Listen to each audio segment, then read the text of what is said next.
só que tem um porém: você não pode usufruir desse presente. A pessoa diz para você: olha, está aqui, toma um presente, mas é o seguinte, você só vai poder usufruir desse presente quando você passar a se comportar de algumas maneiras que eu vou te falar. O presente está lá, é aquele presente que você tanto sonhou, que você tanto queria, está ali, é seu, aquele carro novinho, zerado, mas alguém diz para você: olha, você só pode pegar quando você começar a ter esse padrão de comportamento. E aí você passa a fazer o seguinte: eu vou me comportar dessa maneira. A partir de agora eu vou começar a viver dessa forma. Por quê? Porque eu quero usufruir desse carro novo que eu ganhei, um carro zerinho do ano, top de linha. E aí, depois de um período que você começa a se posicionar de determinada maneira, que você começa a se comportar de determinada forma, a pessoa chega para você e fala: está aqui a chave do seu carro, pode usufruir dele. E você está lá, e quando você pega esse carro, tem um porém: se você sair por um minuto fora daquilo que foi proporcionado a você fazer, automaticamente você tem que abrir mão do carro e deixar ele de fora. Você tem que abrir mão daquele presente seu e deixar ele lá. E você tem que novamente passar por uma nova avaliação e colocar durante um período o padrão de tempo. Para quê? Para você conseguir usufruir de novo daquele carro zero. Parece uma história isso aqui, mas é muito real o evangelho que nós vivemos hoje. O evangelho onde o Senhor nos deu algo chamado salvação de graça. Ele nos deu ela como um presente. A palavra graça, ela quer dizer exatamente dom, e dom quer dizer presente.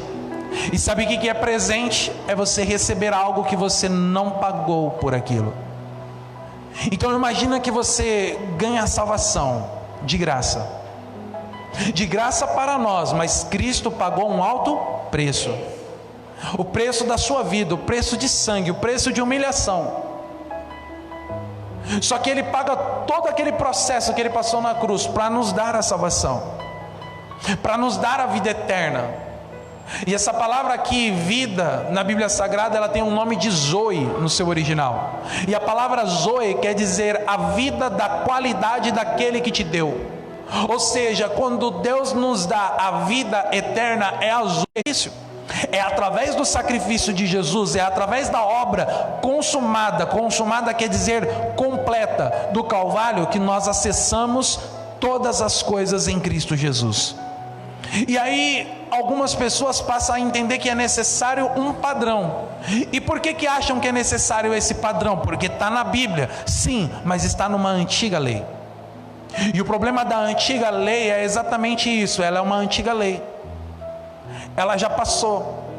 Hebreus vai dizer: se é nos dada uma nova lei, ao que é velho, ele deixa de valer e logo passa a não existir mais.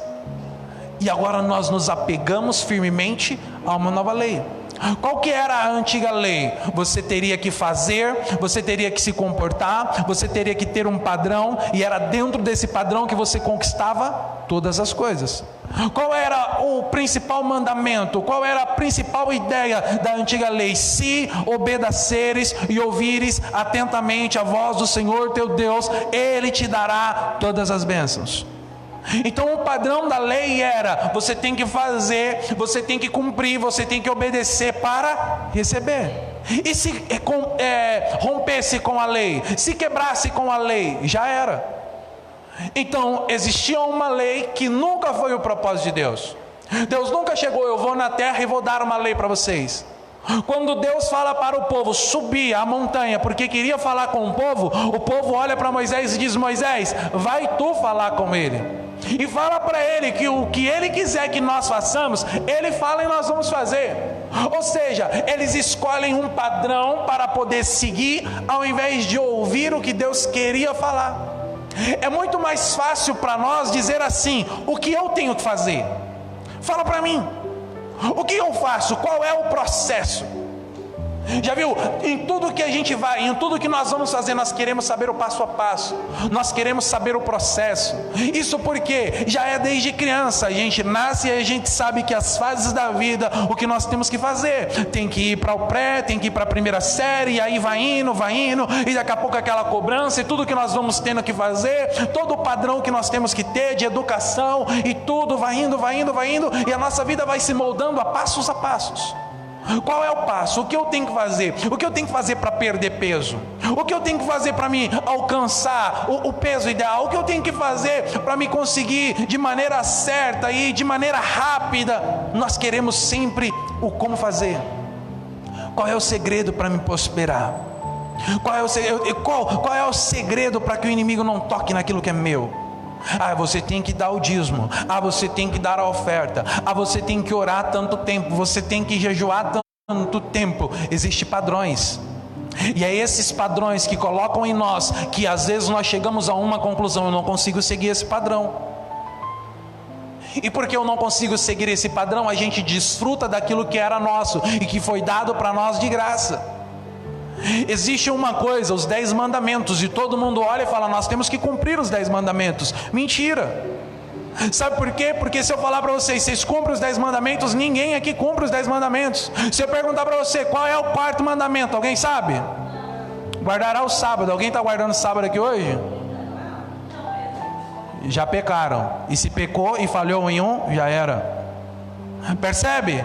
Então, quando o povo pede para Deus dar a lei, Deus está escrevendo os 10 mandamentos. O primeiro mandamento, eles rompem antes de Moisés descer com a tábua. Ou seja, quando Moisés está descendo, Deus fala para Moisés: desce, porque eles já estão quebrando a primeira lei. Qual que era? Não adorarás a outro Deus. E eles estavam rodando, fazendo festa em volta de um bezerro de ouro e dizendo: agora esse daqui é o nosso Deus. Percebe que não dá para poder cumprir? E eu estou falando de 10 mandamentos. Sabe quantas leis tem? 613 leis. Vocês conseguem cumprir as 613 leis? O que nós lemos aqui em Gálatas é o seguinte: se alguém perder uma só ou errar em uma só, perdeu todos, e seja ele amaldiçoado. Sabe qual é o padrão? Vamos separar algumas leis. Vamos olhar algumas coisas e vamos colocar para as pessoas, e eles têm que seguir esse padrão. E se eles seguir, legal, eles são crente agora. O que define você um cristão? Eu não bebo, eu não fumo e não faço sexo fora do casamento. Esse é o padrão de cristão. Esse é o padrão de comportamento. Mas qual é o padrão que Jesus pediu para todos? Me sigam, venham a mim e me amem. Ele nos ensinou um padrão chamado amor. E quando nós entendemos o padrão amor, nós conseguimos separar a lei. E aí, quando nós colocamos o amor em primeiro lugar, a gente consegue pensar em algumas coisas. Por exemplo, quem ama não rouba, quem ama não mata, quem ama não adultera, quem ama não faz isso, não faz aquilo. E aí você consegue entender que é o amor a força máxima de toda a lei. É amar a Deus e amar o seu próximo. Essa é a força máxima de toda a lei. Então, quando você perceber dentro do Evangelho e dentro da nova aliança que a força máxima da lei e que Deus colocou para nós é o amor, a gente passa a viver de uma forma leve. Porque Jesus, ele disse: o meu jugo é suave e o meu fardo é leve. Você pode andar debaixo do jugo de Jesus ou você pode andar debaixo do jugo de homem. Se você anda debaixo do jugo do homem, o seu jugo sempre vai ser pesado, de acordo com o padrão do homem. Sabe o que é o jugo? O jugo era aquilo que era colocado nos bois para poder guiar eles e conduzir eles para poder fazer o que era certo. Mas para um judeu, você sabe o que é jugo? Existe um padrão até hoje de judeu. Qual que é esse padrão? Cada um dos judeus, ele segue um padrão. Por exemplo, tem judeu que quando vai comer, ele lava a mão. Como que ele lava a mão? Ele lava na frente, ele lava em cima, ele lava no meio dos dedos, ele tem que comer. Todas as pessoas que estão debaixo do jugo desse judeu, ele tem que fazer a mesma coisa. Antes de comer, ele lava a palma das mãos, ele lava em cima das mãos, ele lava no meio das mãos, ele limpa no meio das unhas e ele tem que comer. Existe um outro tipo de jugo. O outro tipo de jugo é qual? Aquele qual a pessoa só lava a mão e já está bom. Não importa o tanto que vai lavar. Então aqueles que estão debaixo daquele que lava a mão de uma forma, tem que fazer daquela forma. O outro que lava a mão dessa maneira, tem que fazer dessa maneira. O padrão que é também, no sábado não pode trabalhar. E o trabalhar do judeu no sábado é exatamente não trabalhar, irmãos. Para você ter uma ideia, eles contratam alguém só para apertar o botão do elevador, porque eles não trabalham realmente no sábado. E isso realmente é guardar o sábado. Os judeus ortodoxos, eles não caminham, não carregam, não fazem nada. Mas há um tipo de judeu que ele permite sim que carregue durante um período de tempo. Por exemplo, se você vê um judeu lá na rua e é sábado e ele está carregando um peso, alguma coisa, o outro judeu vai parar ele e fala: ei, hoje não é sábado, você não está carregando, você está carregando tal coisa. Ele fala assim: eu estou debaixo do jugo de tal pessoa, e o jugo dele me permite que eu faça isso.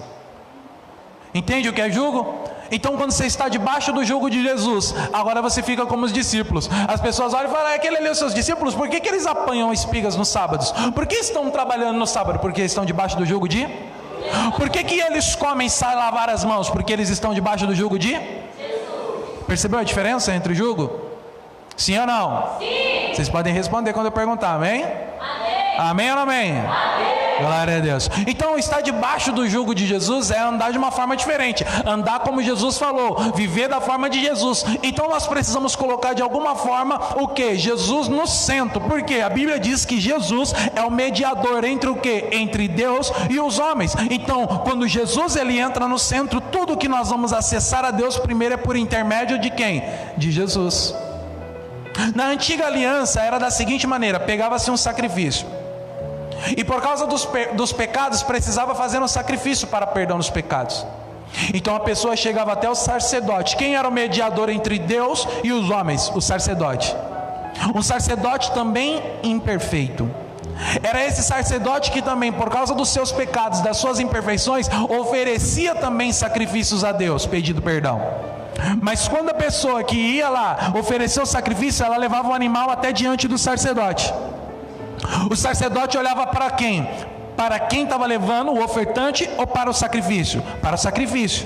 E quando ela olhava para o sacrifício, ele não queria saber a roupa, o cabelo, o que ele tinha feito. Ele só olhava para o animal, para o sacrifício. Pegava a pata, era perfeito, olhava os pelos, olhava tudo e dizia: o sacrifício é perfeito. Então ele ia lá e sacrificava e dizia para o ofertante: você está perdoado.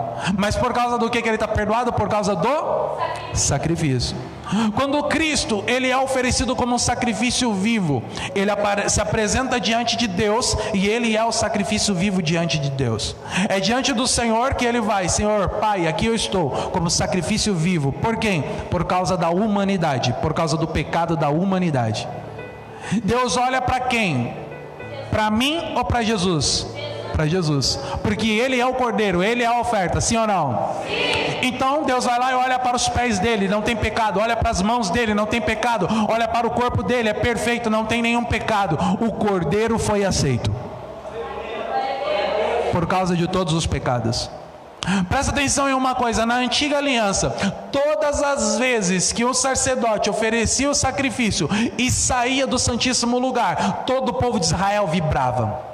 Por quê? Porque eles entendiam uma coisa: Deus aceitou o sacrifício. Se Deus aceitou o sacrifício, nós estamos perdoados. E porque nós estamos perdoados, nós teremos paz e também teremos prosperidade, porque Deus aceitou o sacrifício. Então entenda uma coisa: na nova aliança, se Cristo é o nosso sacrifício, se Ele que se apresenta diante de Deus, quando Ele é colocado diante de Deus, Deus olha para Ele e vê Ele perfeito, Cristo. Então Ele olha e diz: o cordeiro é perfeito, o pecado está perdoado. O que eu vou ter agora? Eu terei perdão, eu terei paz e eu terei prosperidade. Por quê? Porque o cordeiro é perfeito. Só que ao contrário, na antiga aliança, todos os anos tinha que fazer sacrifício. Agora Cristo é o sacrifício perfeito e único. Ou seja, ele precisa ter mais algum sacrifício? Não. Eu preciso pagar algum preço? Não. Então não tem esse negócio de falar: irmão, eu estou pagando um preço por isso, irmão, eu estou pagando um preço por aquilo. Ah, você quer ser usado? Tem que pagar o preço. Ah, você quer ter dons? Tem que pagar o preço. Não, Cristo já pagou o preço há 2000 anos e 19 atrás. Então entenda uma coisa: se Ele pagou o preço há 2019 anos atrás, você não precisa pagar nenhum preço. Você tem que desfrutar do que Ele pagou. Você tem que desfrutar. Mas você pode escolher viver pela lei. E eu já disse, são 613. E a Bíblia diz que todos pecaram e destituídos da glória de Deus estamos. Nós podemos ter Ele como mediador ou podemos ter o homem como mediador. A melhor coisa que pôde nos acontecer foi Cristo morrer por nós e Ele ser o eterno e sumo sacerdote, que nos deu acesso direto ao Pai, como já foi falado aqui. Quando o corpo dele é rasgado, o véu é rasgado e nos dá o acesso. Agora nós não precisamos mais de quê? De mediador. Cristo é o mediador. Então quando eu peço qualquer coisa para Deus e quando eu me aproximo de Deus, por causa dos meus pecados, a ira de Deus me destruiria. Mas quando Deus olha para mim, Ele não vê a mim, Ele vê o sangue do Filho dele. Ele vê o sangue do Cordeiro sobre a minha vida. E por causa do sangue do Cordeiro na minha vida, Ele me ouve e eu tenho acesso a Ele, porque Cristo abriu o caminho para podermos acessar a Ele. O caminho é acessado por causa de Cristo. Eu preciso que você entenda essa lei para você entender o que é a graça. E é por isso que eu estou falando.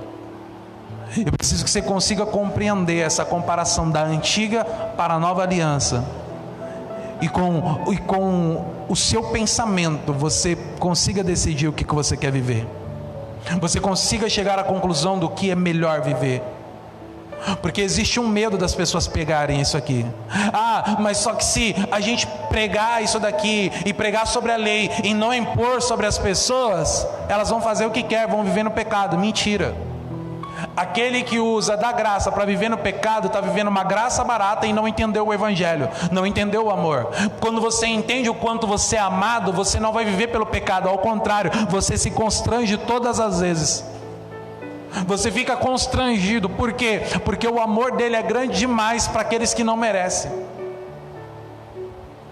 É um amor que vem sobre nós e nós não merecemos, e ele nos ama tanto que a gente fala, eu não posso passar disso daqui. Lá no jardim, Deus ele coloca uma árvore lá, e ele diz para o homem, faça o que você quiser, coma do que quiser, eu só vou te dar um conselho: só não coma da árvore do conhecimento do bem e do mal, porque o dia que comer morrereis. Você já pensou, já passou pela sua cabeça, para que Deus colocou a árvore lá, se não podia comer? Não era mais simples ele não pôr a árvore e deixar o homem desfrutar de tudo? Vocês concordam que era muito simples isso? Era simples, né? Pela lógica, pela nossa lógica humana tá aqui o jardim, tem tudo aqui, e aí ele vai e põe uma árvore que não pode comer. Para que ele põe a árvore lá? A árvore era o amor de Deus e a chave. Por quê? Imagina que, por exemplo, eu sou casado, e aí eu chego, saio de casa todos os dias, tranco a porta, levo a chave, dou tchau para minha esposa e vou embora, e deixo ela lá dentro de casa. Quando eu volto à noite do trabalho, eu entro lá, tranco a porta, me relaciono com ela, fico com ela, passo tempo com ela, converso com ela. No outro dia, vou trabalhar, vou embora, fecho a porta e deixo ela lá. A única chave que ela poderia sair era a porta. E aí eu chego na rua e chego para todo mundo. A única chave que ela poderia sair está comigo. Aí eu chego na rua, chego para todo mundo e falo assim: minha esposa me ama demais. Ela fica lá em casa, não me dá nenhum trabalho, não faz nada de errado, ela me ama tanto, nunca sai de casa. É um amor, é uma bênção. Isso é amor? Não, é uma prisão. Ela está fazendo porque me ama? Agora, se eu deixo a porta aberta, ela decide a hora que entra e a hora que sai. Isso é amor, sim ou não? Sim. Se ela decidir ficar, se ela decidir estar lá, se ela decidir compartilhar de um relacionamento comigo, ela está lá. E aí, se ela quiser sair, ela pode sair.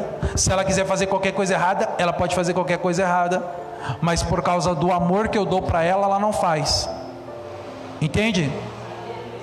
Já conseguiu ligar isso ao jardim? Olha só, vou explicar para você que não entendeu. A árvore está lá, ela é a chave para sair do jardim. Deus disse para Adão: você pode fazer o que você quiser, só que eu não te prendo aqui dentro. O dia que você quiser sair, pode comer daquela árvore e vai embora. Eu só quero que você fique no jardim se for por amor. Eu só quero que você não coma se for por amor. Deus não quer que nós façamos nada por obrigação. Deus quer que nós façamos por amor. Se você se sente obrigado a fazer qualquer coisa, se você se sente obrigado a estar aqui, se você vem para a igreja como uma penitência, eu tenho que ir para a igreja, não venha. Se você pega o seu dinheiro, a sua generosidade, vai dar e sente uma dor em dar, não dê. Se você sente no seu coração de dizimar e quer dizimar, mas você dá isso com dor, não dê o seu dízimo. Não faça nada disso por força, não faça nada disso por obrigação. Não ore pensando, eu tenho que orar para ser abençoado, eu tenho que jejuar para ser abençoado. Não faça nada disso com troca com Deus, porque Deus não quer troca, Ele quer relacionamento. Deus não quer viver uma vida com você de troca e de barganha. Isso nós fazemos com os homens. Com Deus o relacionamento é de amor. Ele já me deu todas as coisas, através dele eu já tenho todas as coisas, e tudo que eu faço é por amor. Amém ou amém? É isso que tem que ser. Você ora, por que você ora? Porque eu amo orar. Você jejua, por que você jejua? Porque eu amo jejuar. Você é generoso por quê? Porque eu amo ser generoso. É essa visão que nós temos que ter dentro do nosso coração. É essa ideia de evangelho que nós temos que ter. Não um evangelho onde você se sente oprimido, obrigado. Quantas vezes eu converso com algumas pessoas que estão dentro da igreja e falam, estou tão cansado da minha igreja, estou tão cansado da minha igreja, eu quero sair daquele lugar, eu quero aquilo. Mas por quê? Porque eu não posso fazer nada, eu não posso nem respirar direito. Tudo que eu tenho que fazer, eu tenho que fazer dando satisfação para líder tal, para líder tal, para líder tal. Que evangelho é esse? Se desde o princípio o próprio Deus deu a liberdade para o homem entrar e sair, quem somos nós para aprisionar pessoas? A melhor coisa que tem, irmão, é você poder entrar dentro da presença do Senhor por amor. É chegar num culto como esse, numa festa como essa, num lugar como esse, e dizer, eu estou aqui, Pai, e eu só vim te adorar. Eu estou aqui, Pai, e eu só vim rasgar o meu coração a Ti, porque eu sei que aqui é o meu lugar. É em Ti que eu encontro a paz, é em Ti que eu encontro todas as coisas. É só em Ti, Pai. Ei, fala sério se isso não é mais gostoso. Fala sério se não é bem melhor você estar aqui por prazer do que por obrigação. Fala sério se não é muito bom você poder chegar nesse lugar e saber que tudo é seu, você ir lá para fora e saber que você pode continuar vivendo como a mesma igreja que está aqui lá fora também, porque a igreja não são as paredes, somos nós, e na onde nós somos a igreja, e nós podemos viver a liberdade do evangelho. E aí quando nós estivermos sentados com pessoas que não conhecem o nome de Jesus, nós não nos permitimos sermos rotulados quem somos por aquilo que nós fazemos, mas pelo a Deus, para as pessoas olhar para nós e dizer, nossa, como ela ama Jesus, como ele ama Jesus. É isso que as pessoas têm que enxergar em nós, o amor. É isso que as pessoas têm que ver em nós, o amor, e não uma lei. Não você isolado num canto porque você é crente. Eu não chego perto daquele povo porque eu sou crente. Eu não fico no meio daquele povo porque eu sou crente. Misericórdia, vamos ficar em espírito aqui, os demônios estão se levantando. Irmão, pelo amor de Deus, que demônio que nada, o demônio que fica lá para o inferno dele, porque nós somos filhos de Deus. O demônio não tem nenhum poder nem na minha nem na sua vida. Se há um sangue em nossa veia que corre, se há o sangue de Jesus em nós, não há nenhum mal. Sabe, eu gosto muito da passagem onde Deus vai mandar a última praga lá no Egito, que vai matar todos os primogênitos. Só que aí a ordem que Deus dá para Moisés é o seguinte: olha, peguem agora um animal, matem ele, pegue o sangue dele, passe nos umbrais da porta.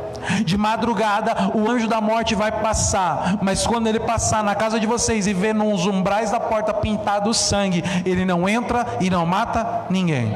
Qual foi a ordem de Deus? Pintar os umbrais da porta. Vamos desenhar uma ilustração aqui para você entender.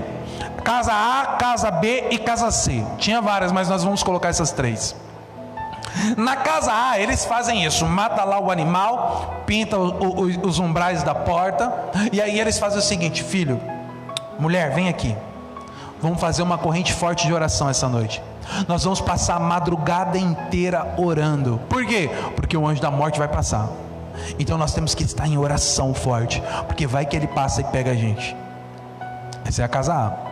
A casa B já decidiu o seguinte: desde manhã eles vão jejuar, e estão lá orando, colocaram roupas de panos de saco, desligaram tudo, não pode ligar nada, é só oração, a noite toda. Passaram um pouco de azeite também na porta para ter certeza que o anjo não vem, e fizeram, e estão ali. E tem a casa C. Na casa C o filho chegou: pai, e aí pai, o que nós vamos fazer? Vamos jogar uma partida de videogame, vai. Vamos lá. Pai, mas nós não vai orar? Vamos orar, mas primeiro a gente ora agradecendo ao Senhor por todo o livramento que Ele já nos deu, por todas as bênçãos que Ele nos deu, e vamos desfrutar. Pai, o que nós vamos fazer? Vamos jantar com a família, vamos viver aqui a nossa noite normal dentro de casa, vamos viver aqui a noite. E quando é no horário deles dormir, eles vão dormir, dormem a noite toda, acorda e sai de manhã. O da casa A e da casa B estão assim, não comeram, oraram, não dormiram, e saíram da casa C. Ai, que noite boa. Quando eles olham, está lá todo mundo morto, os primogênitos. E aí, como que foi aí sua casa? Meu Deus, oramos demais, a noite toda orando. De vez em quando tinha que cutucar o pessoal que já estava dormindo no meio da oração. Graças à nossa oração, Deus nos livrou. Na casa B, nós jejuamos e oramos. Foi forte o mistério aqui. E vocês? A gente orou, agradeceu a Deus. Mas aí a gente jogou uma partida de videogame, eu brinquei com meus filhos, a gente jantou, a gente cantou louvores, a gente celebrou, a gente dormiu a noite toda tranquilo. E o Senhor livrou as 3 casas. Por quê? A ordem de Deus foi o seguinte: pintem os umbrais da porta, e eu vou livrar vocês. Ele pediu algum tipo de desenvoltura, ele pediu para fazer alguma coisa, ele só pediu para pintar os umbrais da porta, ele só pediu o sangue, ele só pediu o sacrifício. Agora entenda uma coisa: o sacrifício de Jesus faz todas as coisas na nossa vida. O sacrifício de Jesus nos livra de todos os males. Agora a gente vai fazer o seguinte: quer saber de uma coisa? Eu vou orar porque o inimigo está furioso, ele vai entrar na minha casa, ele vai destruir tudo, ele vai acabar com tudo. Peraí, você entende que Jesus morreu por você? Você compreende que o sacrifício dele da cruz, a obra dele da cruz é perfeita, o sangue dele tem poder, ele é maior do que Satanás. Então desfrute do milagre que ele já deu para você, para sua casa e para sua família. Você pode desfrutar, ou você pode achar que você está fazendo, mas sabe qual é o problema? O da casa A e o da casa B saíram cheios de méritos no coração, dizendo: o anjo da morte não nos pegou, porque nós oramos, porque nós jejuamos, porque nós fizemos. Agora o da casa C falou: nós não fizemos nada, Ele, o Senhor, fez todas as coisas. Irmão, toda a glória tem que ser dada a Deus. Não é o pastor que ora que faz, não é você que jejua que faz. Presta atenção, não estou falando para não orar e não para não jejuar, irmãos. Orar e jejuar é se relacionar com o Pai, com o Criador. Eu estou falando para não fazer isso de forma de troca. Não é troca. Você já ganhou, Deus já te deu. Você pode orar sim, você pode jejuar sim, e deve, presta atenção. Fala isso para alguém, senão vai falar que eu estou falando aqui não. Fala assim: você deve orar, você deve jejuar. Amém? Não entenda ao contrário do que eu estou falando. Não faça isso como troca. Entende? Eu oro 8 horas para poder estar aqui pregando. Eu jejuo todos os dias para poder pregar. E porque eu faço isso, Deus faz acontecer. Não. Eu oro tanto que o Senhor pedia eu orar. Eu jejuo tanto que o Espírito Santo colocar o meu coração. E o que acontece enquanto eu ministro, o que acontece enquanto qualquer coisa está acontecendo aqui, não é por causa de mim, é por causa dele. Se pessoas serem curadas aqui, a glória é dele. Se pessoas serem transformadas aqui, a glória é dele. Tudo o que acontecer aqui, a glória é para ele. Porque eu não fiz nada, você não fez nada, é ele quem fez. É esse conceito e é essa ideia que nós temos que ter. Só que a antiga lei era sempre: eu fiz. Eu fiz o sacrifício, eu matei, eu coloquei, eu, e aonde tem o eu nosso, Cristo desaparece. Quem tem que aparecer, irmão, é Jesus. Quem tem que ser o centro é Jesus. Se Cristo é o centro, se Jesus é o centro, tudo corre perfeitamente. Quem tem conduzido e dirigido a sua vida?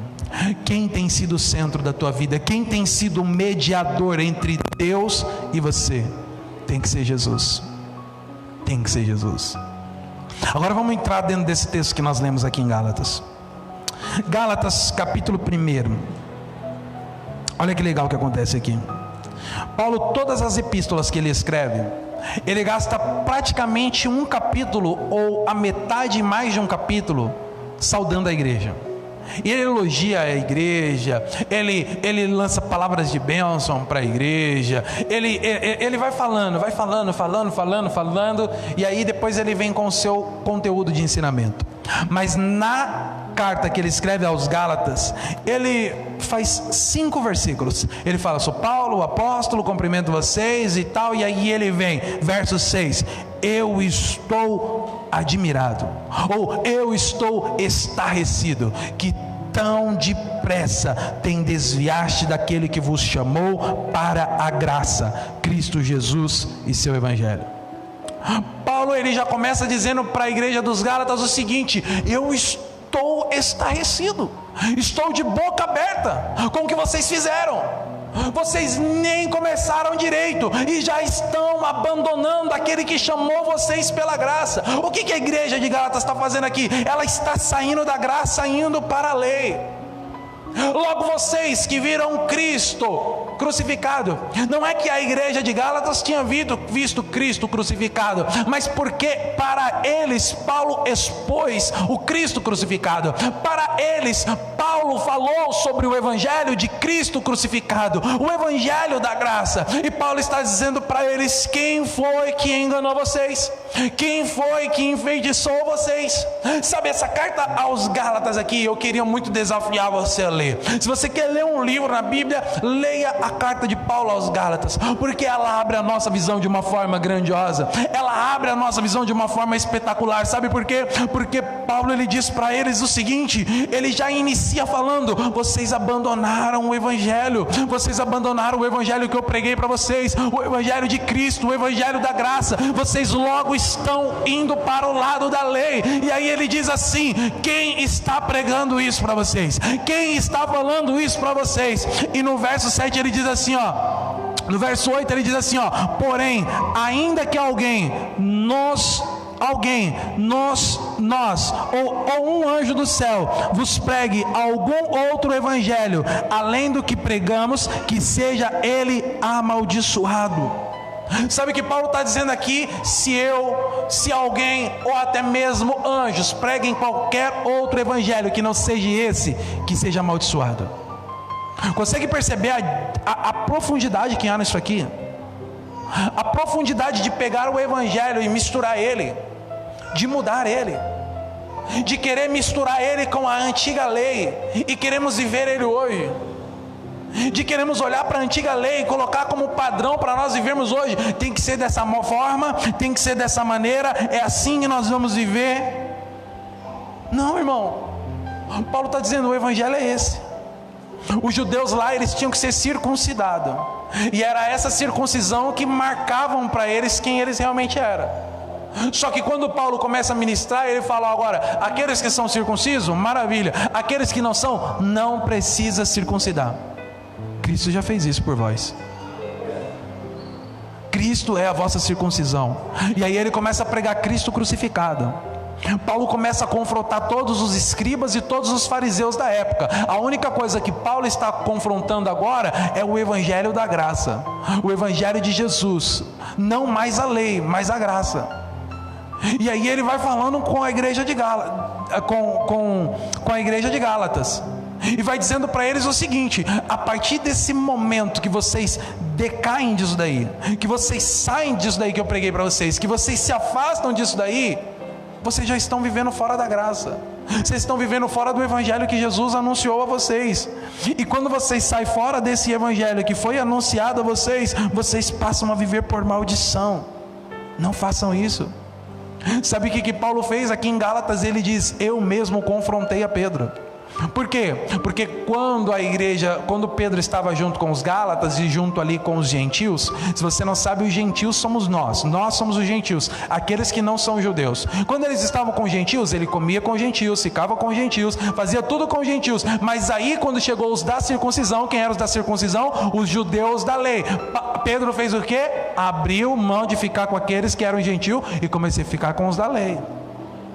E sabe o que Paulo vai fazer? Ele vai lá e peita Pedro. Ele vai lá e confronta Pedro. Ele fala para Pedro o seguinte, aqui ó, no verso 11 e 12: quando porém Pedro veio a Antioquia, enfrentei-o face a face por sua atitude condenável, pois antes de chegarem alguns da parte de Tiago, ele comia com o gentio. Quando porém eles chegaram, afastou-se e separou dos gentios, temendo os que eram da circuncisão. Os demais judeus também se uniram a ele nessa hipocrisia, de modo que até Barnabé se deixou levar. Quando vi que não estavam andando de acordo com a verdade do evangelho, declarei a Pedro diante de todos: você é judeu, mas vive como gentil e não como judeu. Portanto, como pode obrigar aos gentios a viver como judeus? Paulo vai lá falar face a face com Pedro. É o Pedro da espada, irmão. Vocês lembram dele? É o Pedro durão, o Pedro que queria arrancar a orelha, é o Pedro que peitava todo mundo. Agora Paulo vai lá e coloca o dedo na cara de Pedro. Ele fala: quando eu vi a atitude de Pedro, eu cheguei a ele e falei: Pedro, o que você está fazendo? Pedro, você é judeu, mas agora você anda com gentil. Ele está falando do Pedro que caminhou com Jesus e viu a forma como Jesus tratava todos. Ele está falando do Pedro que caminhou com Jesus e viveu no meio dos gentios. E quando ele estava com os gentios, ele era gentil. Mas quando o judeu chegou, ele queria obrigar a igreja de Gálatas a fazer ao contrário. Ele queria dizer para Gálatas, vamos fazer o contrário disso aí. Vocês têm que fazer isso aí. Sabe, aquele seu amigo que às vezes está perto com você, ele concorda com o que você fala. Aí ele vai para o outro lado, ele também concorda com o que o outro fala. E ele não tem nenhuma opinião e vive no meio dos dois, trocando, fala de um, fala do outro e nunca sabe o que quer. Era isso que Pedro estava fazendo. Só que Paulo vai lá exortar ele, confrontar ele e falar para ele: Pedro, por que você está se afastando disso? Vocês conseguem perceber que existe aqui dois evangelhos? O evangelho da lei e o evangelho da graça. E o que Paulo nos exorta dizendo: só existe um, é o evangelho da graça, o evangelho de Cristo, e é esse que eu os anuncio. E se alguém prega para você outro evangelho, não ouçam esse evangelho, porque essa pessoa será amaldiçoada. Ele disse: anjos, eu, qualquer um. O evangelho que Paulo recebeu, irmãos, ele recebeu do próprio Cristo, do próprio Deus. Ele fala: o evangelho que eu os anuncio, eu não precisei estudar, eu não li em livros, eu não aprendi com ninguém, foi o próprio Jesus que me anunciou, e é esse evangelho que eu anuncio a vocês. Oh, que demais isso, irmãos. Pensar que é esse Paulo que perseguiu a igreja, que fechou igrejas, que viu pessoas morrer ao pé dele. É esse Paulo aqui, que ele era zeloso em toda a lei, e ele diz: eu que era zeloso, eu que sabia mais do que todos, fiz agora a não saber. Para quê? Para saber Cristo Jesus. O que Paulo queria saber agora, e o que ele anunciava para todos, era Cristo Jesus. Era o Cristo que ele estava anunciando, e era esse Cristo que ele anuncia para todos, falando para todos: é ele que me revelou esse evangelho, não foi ninguém. Os apóstolos andaram com ele e contou as histórias dele, mas o evangelho da graça ele recebeu pelo próprio Jesus. O evangelho da cruz ele recebeu pelo próprio Jesus. A inspiração e as mensagens dele veio pelo próprio Jesus. E ele tinha sim, de alguma forma, uma maneira, um orgulho de dizer: foi o próprio Cristo quem me deu esse evangelho, e eu prego a vocês, mas todavia não eu, a graça de Deus em mim. É isso que Paulo fala. É o favor quem faz eu fazer tudo isso. É o favor de Deus que me faz ministrar tudo isso. É o favor de Deus que faz tudo isso em mim, e não eu. E chega num verso onde nós lemos, onde Paulo vai falar sobre o cair da graça. Nós entendemos que o ser salvo é pela graça, sim ou não? Sim. Então, se você crê em Jesus, se você tem fé na obra dele consumada, automaticamente a graça transborda sobre o seu pecado. Aonde abundou o pecado, superabundou a graça. Então a graça vem e ela é maior do que o teu pecado. Ela te cobre e te envolve. E a partir de agora você é salvo. Uma vez salvo, você é sempre salvo. Por quê? Porque é por causa da graça. Se é pela graça e se você crê em Jesus e essa salvação está sobre você, você só poderia perder ela. Presta muita atenção nisso aqui. Se Jesus ressuscitasse, estivesse vivo e não morrido. Então, se a salvação é pela morte dele, pela graça dele, pelo sacrifício dele, para invalidar isso daqui, como que teria que fazer? Ele não teria que ter morrido. Então você só perde isso daqui se ele não tivesse morrido. Você teria que voltar lá na história e ele não teria que ter morrido. Mas como eu acho que aqui ninguém tem um poder para fazer isso, voltar lá atrás e fazer isso acontecer, eu acho que você percebe que todos somos. Só que existe um tempo da minha vida que eu não entendia isso. E algumas mensagens que eu ouvi foi da seguinte maneira: é por obra e não por fé. Então você tem que fazer uma obra dia após dia.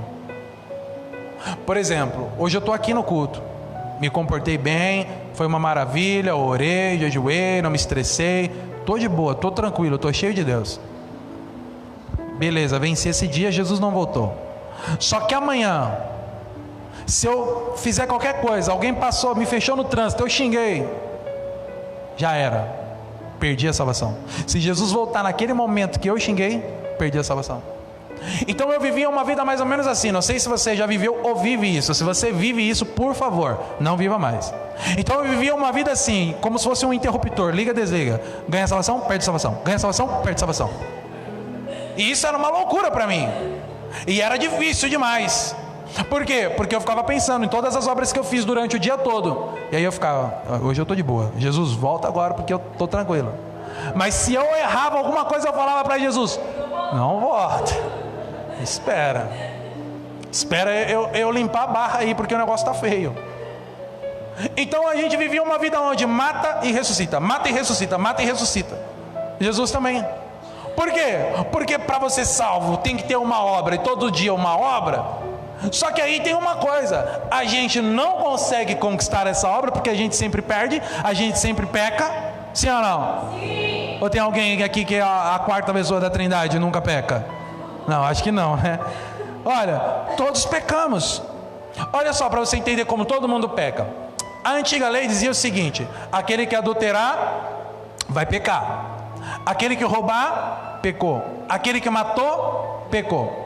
A nova lei, quando Cristo vem, a nova lei, só para você entender, a antiga lei foi escrita na pedra. A nova lei já vinha falando, Jeremias e Ezequiel já falava: eis que virá um dia, aonde tirarei a lei da pedra e colocarei a lei na onde? No coração e na vossa mente. Mente para pensar e coração para ficar estampado na alma. Então olha só, todas as atitudes nossas agora na nova lei, ela tem que ser uma atitude com isso aqui. Na antiga lei a pessoa errava, o que fazia? Apedrejava e matava, porque a lei era pedra. Lembra o que eles queriam fazer com aquela mulher pega no ato de adultério? Vamos apedrejar e matar. Mas Cristo dá para ela a nova lei, a lei do coração. Quem tem a antiga lei, apedreja. Quem tem a nova lei, ama. Dá o que tem aqui dentro do coração. Percebe? Então olha só, pra gente entender isso aqui que eu estou falando sobre essa salvação. Então quando você passa a viver dessa forma, e você entende que a lei agora está no teu coração, você entende agora que é o amor de Jesus que está dentro de você, e você entende que Ele fez a obra consumada lá dentro do Calvário, e lá dentro daquela obra ela é perfeita, você não tem como você fazer para você conquistar, porque Ele já fez, já está feita, já está pronta. E aí quando você tenta fazer, você não consegue. Aí a gente lembra, se na primeira lei você fizesse, né? Adulterou, pecado, vai pagar um preço. Matou, roubou, vai pagar um preço. Na nova lei, Jesus diz assim: olha, se você pensar em adulterar, pecou. Se você pensar em matar, pecou. Se você pensar em roubar, matou, pecou. Matou. Não pode matar não, irmãos, por favor. Não precisa responder, né? Mas olha só, eu duvido que pelo menos aqui 90% das pessoas que estão aqui já não desejou matar alguém. Ah, que vontade de matar aquela pessoa. Tem hora que dá vontade de estrangular, principalmente os casados, né? Cadê os casados? Oh, glória. Tem hora que você fala que dá vontade de matar, não é? Quando você vê dormindo, você fala, parece um anjo. Mas quando acorda... A hora que eu gosto mais de ver a Patrícia dormindo, ela fala, o que você fica me olhando quando eu acordo e você está dormindo? É uma perfeição quando está dormindo. Olha só, irmãos. Então, se a gente já pensou alguma vez em matar, pecou. E se pecou, qual é o salário do pecado? Por que vocês estão vivos? Se a gente terá, pecou. Se você olhar e pensar mal do teu irmão, pecou. Você sabia que existia uma lei onde não poderia misturar os tecidos do pano? Teria que ser só um tipo de pano. Então quer dizer que nós já estamos aqui todos cheios de pecado, né? Só pela roupa que nós estamos usando. Percebe que a lei, ela não era o que Deus queria. Ela veio para revelar quem Deus é, a perfeição dele, e mostrar uma coisa para nós homens: vocês não podem sozinhos, vocês não conseguem. Por causa de um, o pecado entrou, e por causa de um homem, o pecado saiu.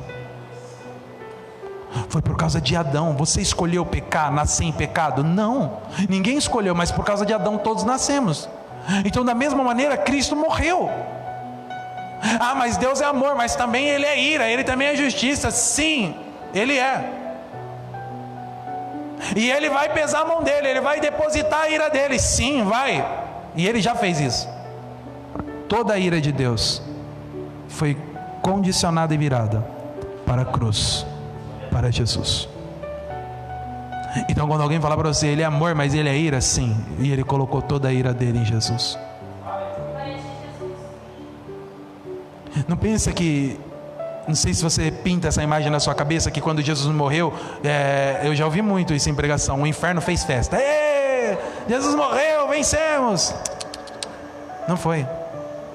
O preço pago não foi para o inimigo, irmão. Quando Jesus morreu, Ele não chegou para Satanás e falou, está pago aqui, não. O salário do pecado é a morte, mas quem deve isso é para Deus. Então Jesus pagou para quem? Para Deus, e não para Satanás. Satanás não tem nada, ele é um derrotado. E se você ler um pouquinho da Bíblia e ler Apocalipse, você vai perceber que lá ele já está vencido. No tempo de Deus ele já foi derrotado. Hoje ele pode estar fazendo o que ele acha por aí, mas ele já é um derrotado. Por quê? Porque Cristo venceu ele, Cristo esmagou ele. No tempo de Deus ele já está morto, já está esmagado. Mas deixa isso para outro dia. Olha só, pensa comigo então numa coisa. A obra de Jesus é perfeita. Quando Ele está na cruz, Ele diz assim, está consumado. O que é consumado? Está pago, concluído, pronto. Não há nada a mais a ser feito. Então não pode ser por obras, irmãos. Não pode. Não é o tanto que você faz, é o que Ele já fez. Não é o que você faz no dia após dia. Não é a sua desenvoltura. Porque eu ouvia pessoas falando, não, eu subi um monte, não, eu orei, não, eu fiz isso, não, eu fiz aquilo. Eu muitas vezes não conseguia encaixar isso na minha agenda. E como que eu me sentia? O mais fraco de todos. Até que um dia eu descobri que o poder dele só se aperfeiçoa na nossa fraqueza. Então é melhor você ser o mais fraco mesmo, porque o poder dele vai se aperfeiçoar na sua fraqueza. O poder dele vai vir dentro da tua fraqueza. E Paulo fala uma coisa que eu acho que confunde muita gente. Não decaia da graça. Vocês já entenderam sobre a lei um pouco? Se você tem alguma dúvida, vai ter uma caixinha de perguntas. Só abrindo um parênteses nisso aqui, tá? Tem uma caixinha de perguntas lá na porta. Tá lá na porta? Ou tá por aqui? Tá, né? Tem uma caixinha de perguntas lá na porta que o pessoal já está colocando perguntas aí sobre a graça, né? Sobre a lei, sobre esse tema aqui que nós estamos. Então você pode pôr a sua, porque no último dia, no sábado que vem, nós vamos fazer aqui uma mesa e vamos responder todas as perguntas, tá bom? Então tá lá a caixinha, coloca lá a sua pergunta lá, tá bom? Mas a gente vai tentar fechar isso daqui, vai dar certo. Olha só, não decaia da graça, quer dizer o quê? Então dá para cair da graça. E se eu caio da graça e a salvação é pela graça, quer dizer então que eu perco a salvação? Não, né? Já falei que não dá para perder a salvação. O que Paulo está dizendo? Vamos ler o texto e entender? Capítulo 5, nós já lemos ele.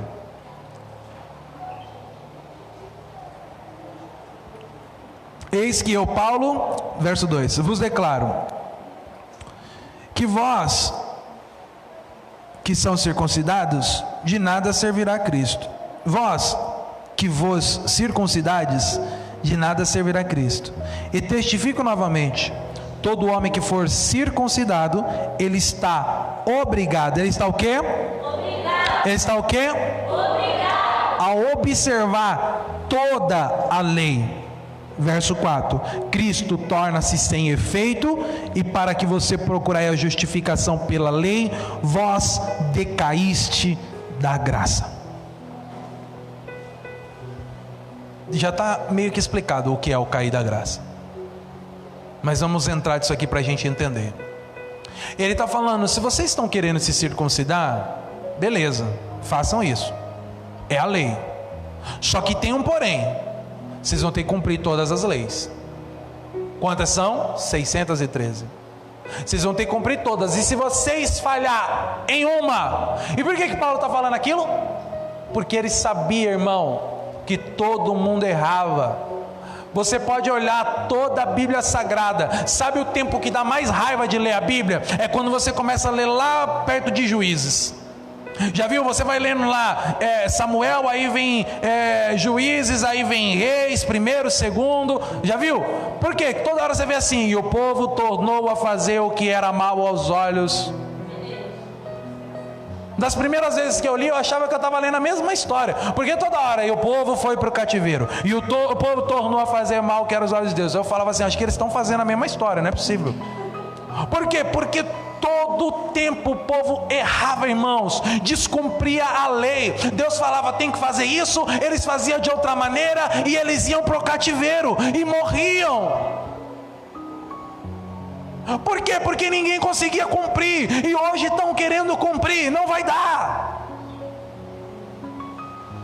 E o pior é que ele está dizendo aqui para nós o seguinte: que aquele que não cumpre, morre, erra, é amaldiçoado. Não cumpriu uma. E eu já falei para vocês aqui que agora só de pensar já pecou. Na fala pecamos. E se formos contar os nossos pecados aqui, irmão, porque a gente simula pecado com beber, com fumar, com usar um tipo de droga, com fazer um padrão de comportamento. Não é só sobre um padrão de comportamento, é sobre você seguir a Cristo. É Tozer que diz, não é a santidade que é o caminho para Cristo, é Cristo que é o caminho para a santidade. Você não tem que ficar santo para se encontrar com Jesus, você encontra com Jesus e você se torna santo. Não é esse caminho onde você tenta fazer, mas vai lá e se encontra com Ele, e deixa Ele conduzir a sua vida. O cair da graça é o querer viver na lei, e é o que muita gente está vivendo hoje, é o que muita gente está querendo hoje, irmãos. O decair da graça aqui não é o perder a salvação é seu, é obra consumada, já está pronta, já está feita. Ah, mas eu sou salvo, então eu não preciso fazer mais nada. E aí então que você não entendeu nada de salvação. Você não faz para ser, você faz porque é. Não é porque você vai fazer para você receber, você vai fazer porque já recebeu. Entende? Você vai manter o padrão de comportamento não para ganhar, mas porque já ganhou. É dessa maneira. É o desfrute da graça que você tem que ter. A gente força, a gente faz ser tão pesado e tão fadigado que precisa ser desfrute. Graça tem que ser o favor de Deus na nossa vida, o desfrutar. A graça não é só sobre salvação, irmão. A graça é em todas as áreas da nossa vida. Tem que ter graça não só para mim, mas também tem que ter graça para o próximo. Porque se a graça que vem para mim não atinge o meu próximo, eu não entendi nada da graça. A gente tem que amar como Cristo amou. E como Cristo amou? Sem nenhum interesse. Você tem que exercer graça com as pessoas no seu trabalho. Você tem que exercer graça com a sua esposa. Você tem que exercer graça com o seu marido. Você tem que exercer graça com os seus filhos. Isso é você entender a graça. Não entender a graça só como um meio salvífico, mas entender a graça como algo abundante para todas as áreas da sua vida. E quando você entende a graça, você começa a fazer as coisas, e é muito legal isso, porque a gente faz as coisas e fala: eu nem sei por que eu fiz, aquela pessoa nem merecia. Não merecia, mas eu dei. Não merecia, mas eu fiz. Não merecia, mas eu comprei. E quando a gente rotula não merece, eu quero que você vai automaticamente, depois desse culto, o seu cérebro vai processar: não merece, mas se você entende a graça, você vai fazer por merecer. E é o não merecer. Você já deu algo para alguém que ficou tão constrangido por não merecer? Alguém que fez um mal para você, você chegou para aquela pessoa e foi lá e presenteou, pediu perdão, abraçou. A pessoa fica tão constrangida, irmão. Mas isso não é para envergonhar a pessoa, é porque o seu coração está cheio disso. E aí você vai lá e faz, e a pessoa fala: não, mas meu Deus, sabe como que vai ficar a mente da pessoa? Ela fez, ele fez, eu nem merecia. E sabe como o seu coração vai ficar? Satisfeito, não foi eu, por mim eu não fazia. O meu lado adâmico, o meu lado humano queria era estrangular ela, mas eu, por seu favor e por sua graça, fiz, e fiz por amor. Aquele que te persegue no teu emprego, ame ele.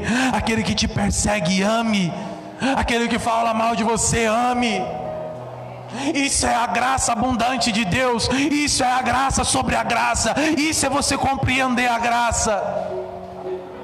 O cair da graça aqui é você querer viver pelas obras da lei e você não conseguir praticar a graça e nem viver, porque quem não consegue nem viver a graça nunca vai conseguir praticar ela. E aí a gente vive atos de justiça própria. E sabe o que é justiça própria para Deus? Ele diz: justiça do homem é como trapos de imundície para mim. É isso que é a justiça própria para Deus. Nós temos que viver a graça. Nós temos que viver o amor. Nós temos que viver o favor. Pedro, ele achava que amava a Deus acima de todas as coisas. E ele dizia assim um dia: Jesus, eu te amo mais do que todos esses aí. Eu te amo mais do que eles. E eu sou capaz de morrer por você. E Jesus disse para Pedro assim: Pedro, antes que o galo cante, 3 vezes tu me negarás. Vocês lembram disso, sim ou não? Sim. E Pedro fala: jamais eu faria isso. Só que qual que era a lei? Ame o Senhor teu Deus de todo o teu coração, de todas as suas forças, de todo o teu entendimento, e ama o teu próximo como a ti? Ama o teu próximo como a ti? Essa era a lei. Em Deuteronômio já falava sobre ela, Jesus falou sobre ela. Então Pedro entendia o seguinte: eu tenho que amar a Deus acima de tudo e de todas as coisas. Eu tenho que amar com todas as minhas forças. Essa era a lei. Então Pedro dizia: eu mato, eu faço qualquer coisa, porque eu te amo acima de tudo e de todas as coisas. E Pedro fez o quê? Negou.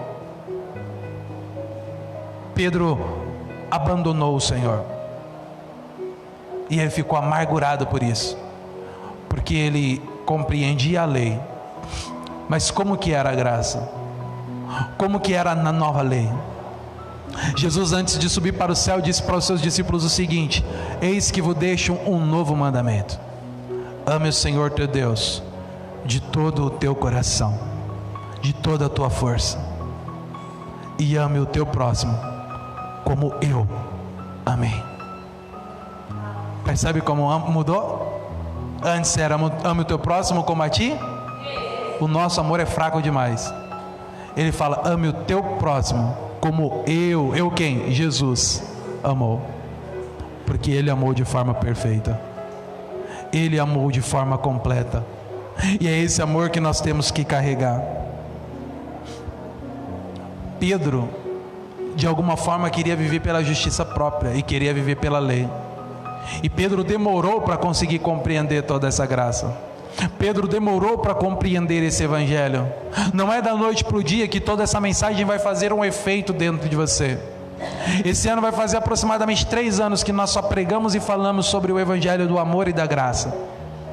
E ainda é algo muito superficial para muitos de nós. Só que aqueles que abrirem o seu coração, e principalmente para aqueles que são novos convertidos, é muito mais fácil entender a graça. Porque aqueles que têm muito tempo de lei, eles têm dificuldade, muito tempo de igreja, eles têm dificuldade em compreender. Por quê? Porque eles já aprenderam só sobre a lei, está infiltrado. Mas hoje, a minha oração, e através dessa palavra, eu quero que você não caia da graça. E o não caia da graça é: não viva pela tua justiça, não viva pela tua lei, não viva pelas tuas obras, mas permaneça aqui, ó, sabendo o que Ele fez, sabendo que a obra dele é completa, sabendo que o favor dele é completo, e sabendo que o amor dele é completo. Quando nós sabemos isso, a obra perfeita e completa faz todo sentido. Quando nós sabemos isso, a obra de Jesus passa a ser um desfrute sobre a nossa vida. Sabe um exemplo que eu gosto e eu vou contar para a gente finalizar? Imagina um lutador.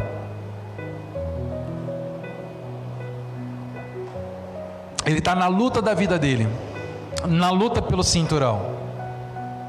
E ele luta, ele apanha, ele bate.